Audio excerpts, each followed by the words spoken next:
Hello, my name is Rudy Garcia, and this is my co-author, Pat Avery. The idea for the book Shrimp Tales started about 2.5 years ago, Pat. We were at a book reading, and some of my poems that I relate to the shrimping industry here in Port Isabel and the men and women involved in the shrimping industry. So after the reading, we were visiting Pat and me. We had known each other for many years now, and we just got to talking about the shrimping industry and how it's very historical and very interesting and important to the area and to the industry of the area and the growth of Port Isabel and South Padre Island. So then we said, well, why don't we research and write a book about shrimping together? And fortunately, Pat said that would be a good idea, and I would like that very much. So we did. We got together, and then we started researching. And I love shrimp, and I go and I order a plate of shrimp. I never had thought about what it took to get that shrimp on this plate for me to enjoy, and I had no idea of how much work and what grueling, horrible, dangerous work it is, and these stories, and Rudy would talk about it too, that I just assumed, okay, you've got the shrimp on the boat, you pick them out, and you take the heads off, and you're standing up, you're comfortable. But no, you were right down on the ground, weren't you? And then just pictures of shrimp just everywhere, and other fish, all kinds of stuff that you had to go through to get your job done. There's a tremendous amount of work for me to enjoy my shrimp. As a shrimp boat is trawling, they trawl for the shrimp, the bottom of the ocean. And these nets, they have when you set them down, they have what they call doors, because they kind of look like a door, and they have a door on each side of the net. And as soon as the boat is moving forward, and as soon as the doors hit the water, of course, the force of the boat moving forward, and the doors, when they enter the water, they catch the water and they open up wide. They open just they call the mouth of the net, and the net goes, and then they drop it. They have this big long cables, hundreds of feet long, and they drop it all the way to the bottom of the Gulf of Mexico. The net comes right up and scoops it in, the shrimp in. But along with the shrimp, the net will scoop everything in its path. So anyway, when they bring the nets up and they open the net, the bottom of the net on the deck, and the net just opens up and everything comes out. And you just see sea creatures scurrying and running in all different directions, the crab and the fish flapping and snake, sea snakes slithering and shrimp bopping and all kinds of stuff. And there's a big old pile. So that's when the men get their little stool and they set it down. One gets on this side of the pile, another guy gets on the other side of the pile, and then the kids, they get on either end of the pile, and they have what they call them in Spanish, they call them palas, or little shovels. Anyway, you dig the shovel into the pile and bring it to you in between your legs, and you have a basket on either side of you, and then you start sorting the shrimp in the little pile that you bring towards you, and you start sorting the shrimp, and just as soon as you sort it, you start picking it out of the pile and start squeezing their heads off. And then of course a crab is bothering you, and you just push it away, or if there's a small fish, you push it away.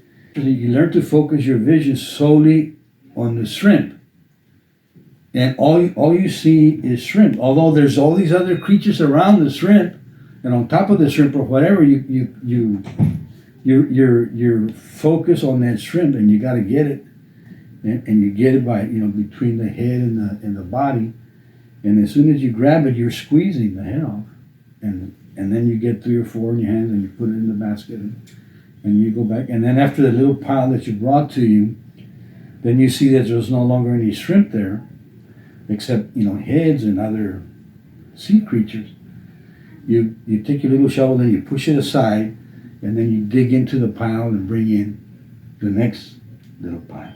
By the time, as soon as the first load is picked up, and you open it up and you dump the load on the deck, the rigman, which is the second mate or the number 2 guy on there, he's in charge of that. He will tie the net back up and swing it over the side of the boat, to this side, one net, and the other one to the other side, and they go back into the water.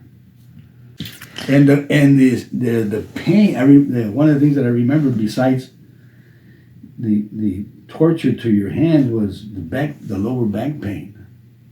And when you would get up like a hunchback, trying to, like you're 100 years old. Yeah, straighten up and like that. It was the sense of community in Port Isabel that just everybody was part in some way, shape, or form of the shrimping industry, and everybody did their part to help it grow.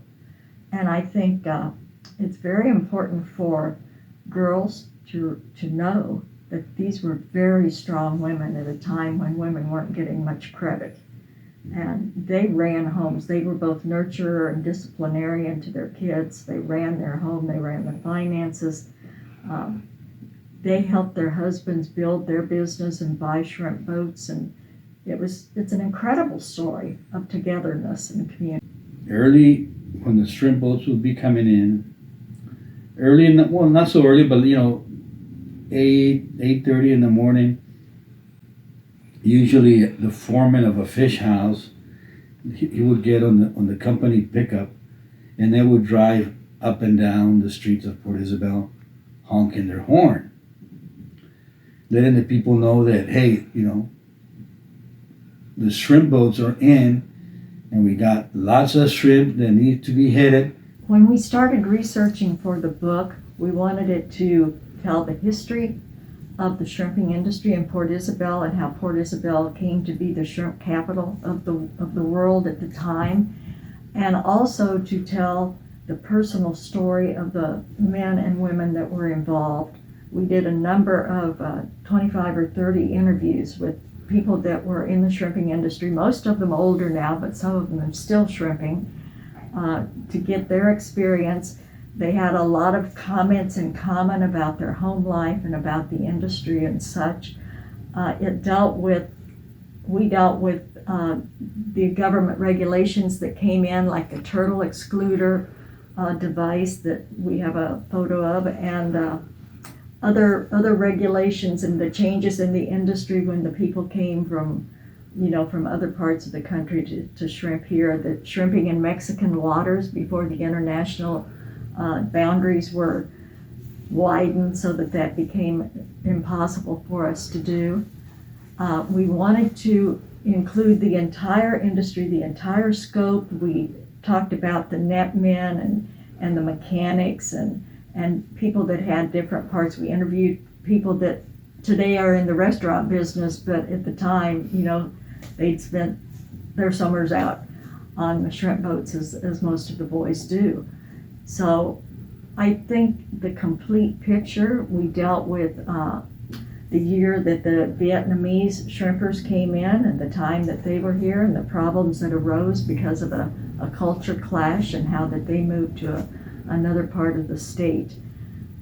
And I think we did it for a couple purposes. One, to show the history, and the second, to honor the people that established the business, that built the business, and that worked their tails off in the business to provide for their families and for their community.